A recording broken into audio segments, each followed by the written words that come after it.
मुसलमानों को टारगेट करने के लिए बड़ी साजिश रची जा रही है। हिंदू और मुस्लिम एकता में दरार पैदा करने की कोशिश की जा रही है। सनातन धर्म को इस्लाम धर्म से खतरा बताया जा रहा है।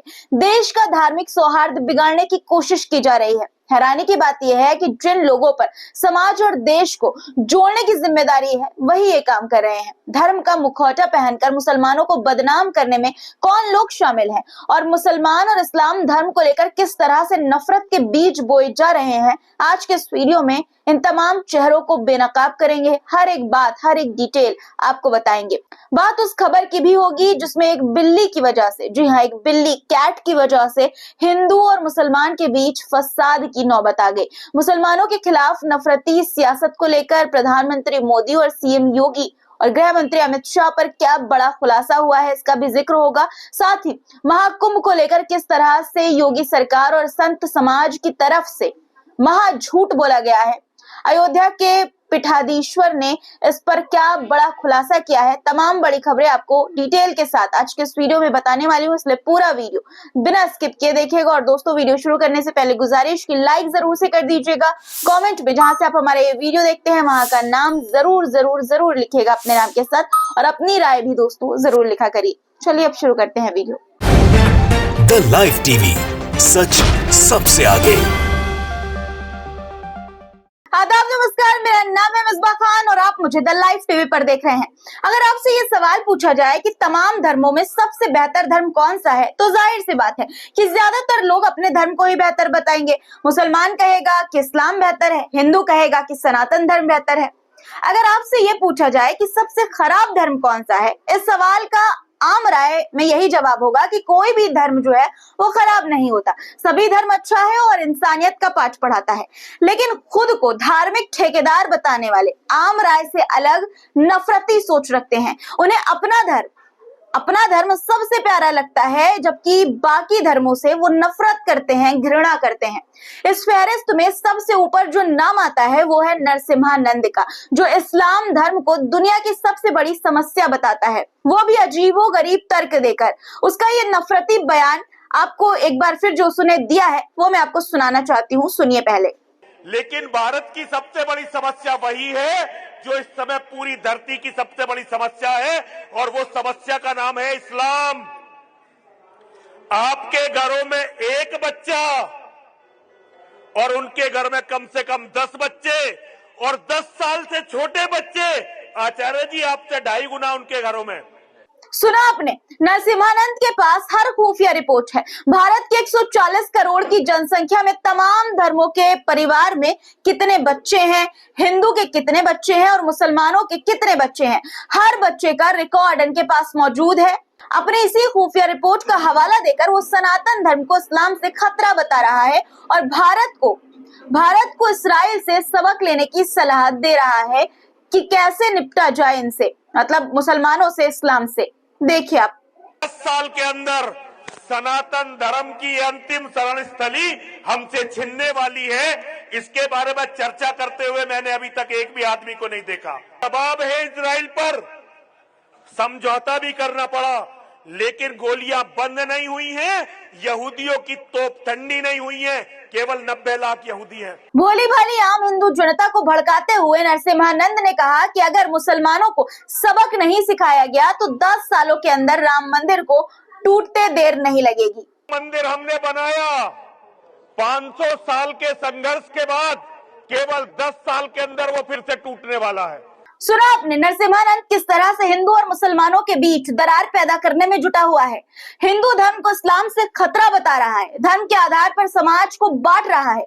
ये सब हो रहा है उस महाकुंभ में जिसे पुण्य कमाने का दुनिया का सबसे बड़ा अनुष्ठान कहा जा रहा है। दोस्तों, सनातन धर्म की रक्षा करने के नाम पर हिंदुओं को मुसलमानों के खिलाफ भड़काया जा रहा है। उनके दिलो दिमाग में नफरत के बीज बोए जा रहे हैं। नफरती बयान पर कोई एक्शन होगा, इस बात की उम्मीद कम ही है, क्योंकि जिस राज्य का मुखिया बटोगे तो कटोगे जैसा नारा देता हो, उस राज्य में तो समाज और देश को बांटने और धार्मिक एकता की डोर काटने की बात होती ही रहेगी, होगी ही।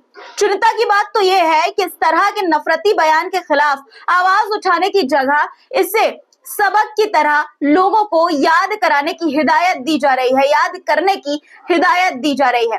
इस वीडियो को शेयर करते हुए सनातनी मास्टरनी नाम की यूजर ने क्या लिखा है वो मैं आपको पढ़कर सुनाना चाहती हूँ। आपकी स्क्रीन पर देखिए ट्वीट है, लिखा है सभी सनातनियों तक महंत जी का, जी हाँ महंत जी यानी कि ये नरसिम्हानंद की बात कर रही है, ये संदेश पहुंचे ताकि सोए हुए हिंदू जाग सके। समझ में नहीं आता कि हिंदुओं को जगाने की कोशिश हो रही है या इस्लाम धर्म और मुसलमानों के खिलाफ कट्टरपंथी सोच को जगाने की साजिश रची जा रही है। अरे मेरा कहना है कि हिंदुओं को जगाने की जरूरत ही क्यों है, कब सोए थे हिंदू? इस मामले पर आपकी क्या राय है दोस्तों, कमेंट में जरूर लिखिएगा। महंत नरसिम्हानंद इकलौता ऐसा इंसान नहीं है जो मुसलमानों और इस्लाम से नफरत करता है। इस मामले में बीजेपी के एक विधायक जी भी नरसिम्हानंद को कड़ी चुनौती दे रहे हैं, जो इन दिनों मुसलमानों के पीछे हाथ धोकर पड़ गए हैं। हम बात कर रहे हैं दिल्ली के बीजेपी विधायक रविंद्र सिंह नेगी की, जिन्होंने एक और मुस्लिम को टारगेट करने का अपने टारगेट पर लिया है, टारगेट करने का काम किया है। पहले आपको उनका वीडियो मैं दिखाना चाहती हूँ, फिर माजरा क्या है वो समझाऊंगी। देखिए वीडियो। या तो खाली कर देना इसे 2-4 दिन में, नहीं तो बहुत बड़ी कार्रवाई होगी, फिर आपका पूरा जीवन लग जाएगा उस कार्रवाई में। ठीक है, इससे बिल्कुल खराब। और जो यहाँ नशा पत्ती जो चल रहा है ना, ये भी बंद करा देना, अपने लड़कों को कह देना यहाँ कुछ ना चलेगा। नहीं हमारे यहाँ और मैंने आपको बता दिया सरकारी जमीन है, इससे खाली चाहिए भाई, नहीं तो फिर जेसीबी लग जाएगी। आप इसको बोला है लेकिन ये मानता भी तो नहीं है। क्या नाम है तुम्हारा? नाम क्या है तुम्हारा? एक मिनट का। मेरा अब्दुल रहीम। अब्दुल भाई, यहाँ जेसीबी लगा दूंगा, सारा ये सब उड़ जाएगा 1 सेकंड में।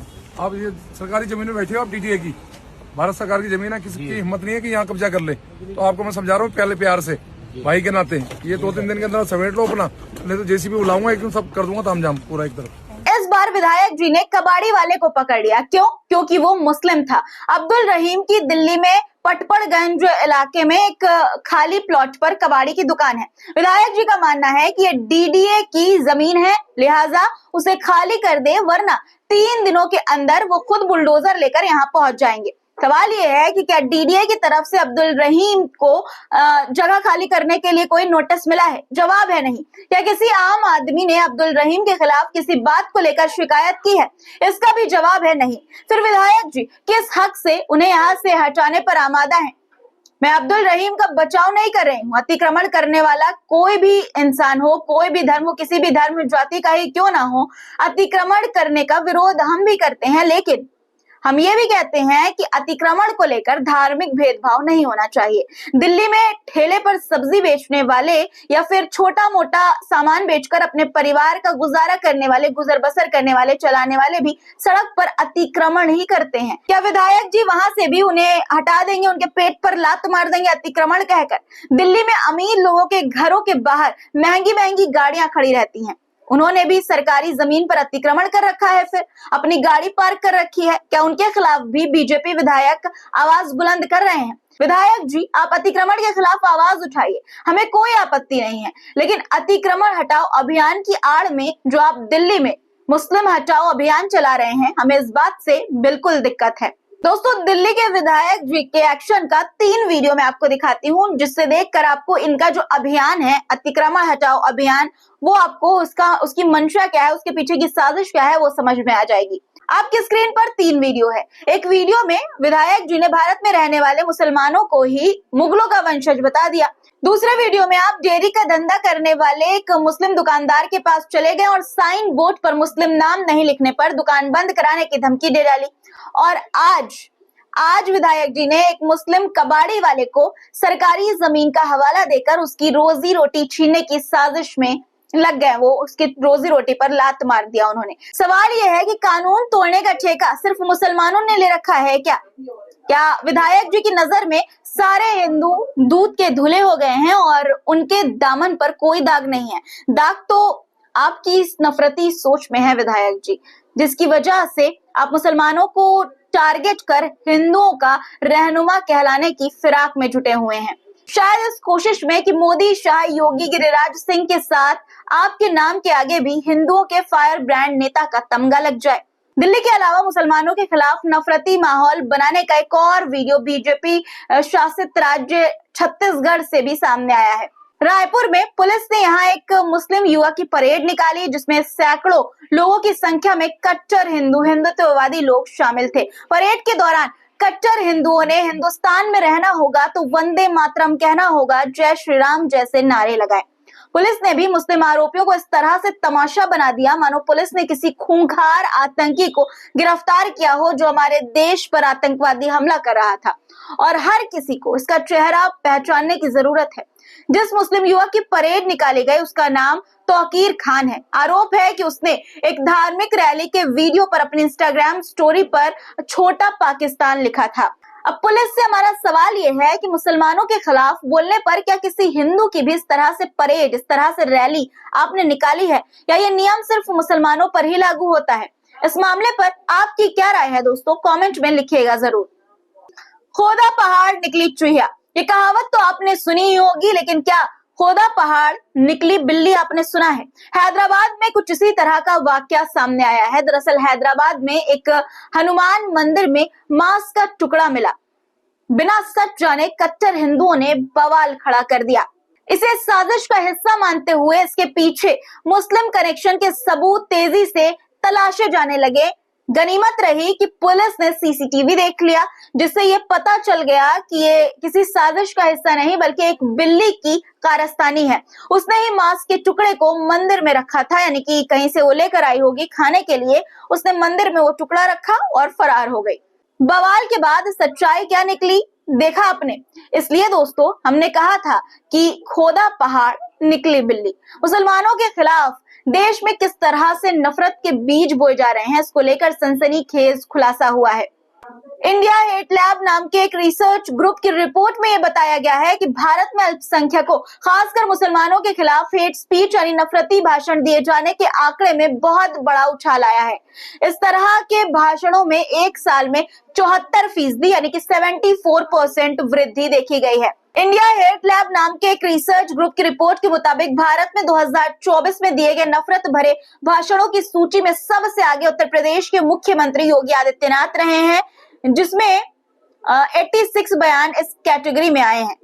मतलब योगी आदित्यनाथ के 86 बयान, 86 बयान इस कैटेगरी में, नफरती कैटेगरी में आए हैं।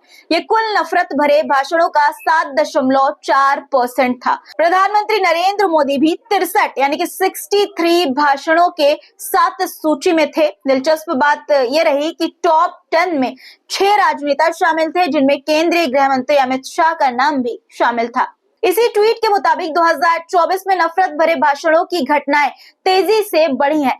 कुल 462 यानी कि 462 ऐसे भाषण राजनेताओं द्वारा दिए गए हैं, जिनमें से 452 यानी कि 452 भाजपा नेताओं से जुड़े थे। 2023 में यह संख्या सिर्फ 100 थी, जिससे यह साफ होता है कि एक साल में इसकी संख्या 352% बढ़ी है। इसकी वजह साफ है दोस्तों, 2024 में ही लोकसभा और कई राज्यों में विधानसभा चुनाव हुए थे। मुसलमानों के खिलाफ जहर उगलकर सत्ता हासिल करना बीजेपी के लिए सफलता का फॉर्मूला बन गया है। विकास की बात नहीं होती है, मुसलमानों के खिलाफ इतना जहर उगला जाता है कि डरे से हमें हिंदू सनातन धर्म के ठेकेदारों को वोट दे देते हैं और चुनाव में उनकी जीत हो जाती है।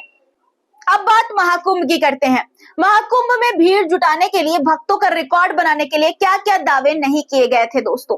कहा गया कि 144 साल बाद ऐसा अद्भुत संयोग बना है और इस महाकुंभ में स्नान के बाद उनके पूर्वजों समेत स्नान करने वालों का भी कल्याण होगा। इन्हीं सब बातों को सुनकर यहाँ करोड़ों की संख्या में भीड़ पहुंच रही है, जिसकी वजह से अव्यवस्था का आलम है। हालांकि अयोध्या के पीठाधीश्वर हनुमंत पीठाचार्य मिथिलेश नंदिनी शरण जी ने तमाम दावों को खारिज करते हुए महाकुंभ को तमाशा करार दे दिया है। उन्होंने कहा कि महाकुंभ को लेकर 144 साल बाद अद्भुत संयोग का जो दावा किया जा रहा है वो पूरी तरह से झूठा है। महाकुंभ को लेकर इस तरह से झूठ फैलाया जा रहा है, झूठ परोसा जा रहा है। सनातन धर्म पर कटाक्ष करते हुए उन्होंने कहा कि आज ये धर्म ना होकर जादू हो गया है। जल्द इसमें सुधार नहीं किया गया तो इससे गंभीर नतीजे भुगतने होंगे। दोस्तों आज के लिए इतना ही। आज की खबरों पर आपकी क्या राय है कमेंट में जरूर लिखिएगा, और लाइक नहीं किया है तो बहुत गलत बात है। फटाफट लाइक करिए और चैनल को सब्सक्राइब करके ही जाइएगा। फिर मुलाकात होगी कुछ नए मुद्दों के साथ, तब तक अपना ख्याल रखिए। खुदा हाफिज। द लाइव टीवी, सच सबसे आगे।